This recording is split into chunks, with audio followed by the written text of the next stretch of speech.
नमस्कार दोस्तों, हमारी आज की कहानी जेठानी ने छीन ली ननंद और देवरानी से साड़ी। एक शहर में रामचंद्र नाम का एक आदमी रहता था। उसकी पत्नी का नाम सरोज था। उसके 2 बेटे और एक अंजलि नाम की बेटी थी। दोनों बेटे शादीशुदा थे। सरोज जी की बड़ी बहू का नाम रचना और छोटी बहू का नाम पूजा था। अगले महीने उनकी ननद अंजलि की शादी तय हो गई।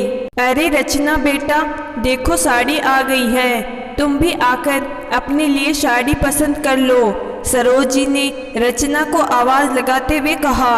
अरे मम्मी, आप भी कहाँ बड़ी भाभी के पीछे पड़ी है। उनको तो जो भी उल्टा सीधा बच्चा कुचा मिल जाए वही पहन लेगी। पहले हम और छोटी भाभी पूजा पसंद कर लेते हैं। अंजलि अपनी माँ के हाथों से साड़ी लेते हुए बोली। यह सुनकर रचना की देवरानी बोली, मम्मी जी सही कह रही है अंजलि दीदी, भाभी से क्या पसंद करवाना, वह तो जो भी मिल जाता है चुपचाप रख लेती है। वह नई साड़ी पहनकर क्या करेगी, उन्हें तो काम से फुर्सत नहीं मिलती। देवरानी की आवाज सुनाई पड़ी तो उसके पैर दरवाजे पर ही रुक गए। यह क्या कह रही है ननंद रानी और देवरानी, मुझको जो उल्टा सीधा मिल जाएगा वह मैं पहन लूंगी। रचना की आंखों में आंसू झलक आए। मैंने तो हमेशा ननंद और देवरानी की सारी इच्छा पूरी करनी चाहिए। मैं बड़ी बहू हूँ, इस घर की तो बड़प्पन तो दिखाना ही पड़ेगा। रचना पुरानी बातों को याद करने लगी। रचना बेटा, परिवार की सबसे बड़ी बहू बनकर जा रही हो तो उस घर के हर सदस्य को खुश रखने की जिम्मेदारी तुम्हारी है। छोटे ननंद देवर को बिल्कुल अपने भाई बहन के जैसा ही प्यार करना। उनकी इच्छाओं के आगे अपनी इच्छा को दबाकर रखना। मम्मी पापा ने चलते समय खूब घोट घोटाकर संस्कारों की घुंटी पिलाई थी। बस यही बात गांठ बांधकर रचना ससुराल में आ गई। बड़ी ही जल्दी सबकी चहेती बन गई, क्योंकि उसको संस्कार ऐसे मिले थे। सबको खिला पिलाकर सबके बाद में खाना पीना करती। अगर उसके लिए कोई चीज़ नहीं भी बची तो रोटी सब्जी खाकर उसमें ही संतोष कर लेती। कोई चीज़ बाजार से खरीद कर आई तो पहला हक वह ननंद और देवरानी को चीज़ पसंद करने के लिए देती और बाद में जो भी मिल जाता उसे चुपचाप रख लेती। हालांकि सासू माँ सरोज जी बहुत समझाते कि रचना बहू, अपने को किसी से भी कम मत आंको। जैसा सबका हक वैसा तुम्हारा भी हक।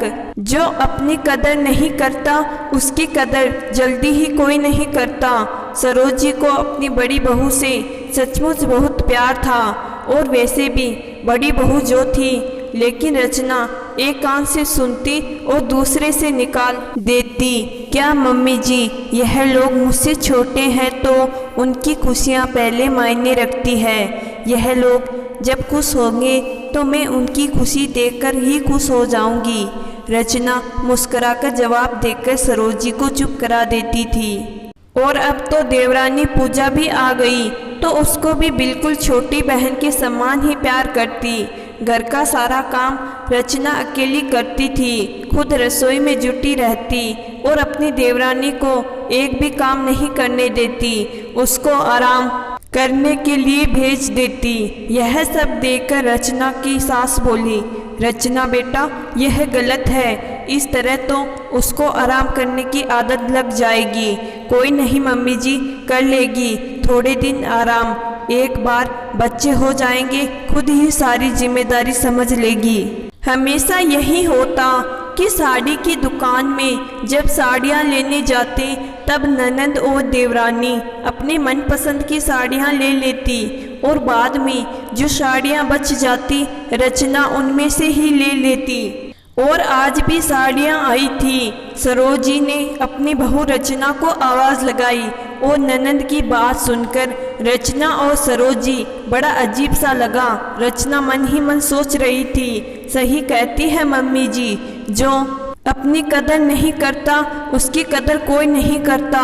कहाँ तो मैं इन लोगों पर अपना प्यार लुटा रही थी और कहाँ यह लोग मेरे बारे में ऐसा सोचते हैं। मैंने तो इनको बहनें समझा और इनके लिए तो मैं एक नौकरानी जैसी हूँ। रचना अपने आंसू पोंछकर दोनों को सबक सिखाने के लिए कमरे में आ गई।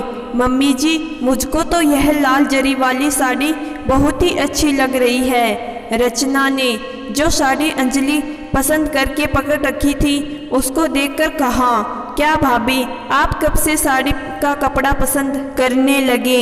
यह साड़ी तो मैं ले रही हूँ। अंजलि ने झट से साड़ी दबा ली। तभी रचना बोली, दीदी आप कोई और साड़ी पसंद कर लीजिए, मुझको सचमुच यह बहुत अच्छी लग रही है। अगले महीने आपकी शादी में यही साड़ी पहनूंगी, भारी है तो अच्छी भी लगेगी। और रचना ने वह साड़ी उठा ली। रचना बोली, मम्मी जी हाँ, वह पिंक वाली भी। रचना ने पिंक साड़ी की ओर इशारा किया जो देवरानी पूजा के हाथ के पास रखी थी।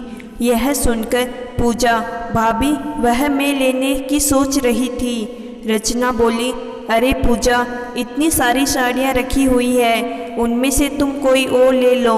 अंजलि और पूजा रचना का मुँह देख के रह गई और रचना दोनों साड़ियाँ उठाकर कमरे से बाहर निकल गई।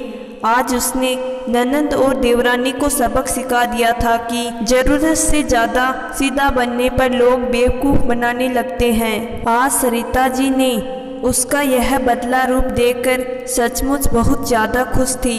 कम से कम मेरी बड़ी बहू ने अपनी वैल्यू तो की और इधर ननंद और देवरानी को अपनी गलती का पछतावा हो रहा था। तो दोस्तों, रचना ने अपनी ननंद और देवरानी के साथ जो किया वह सही किया या गलत, कमेंट बॉक्स में ज़रूर बताना। धन्यवाद।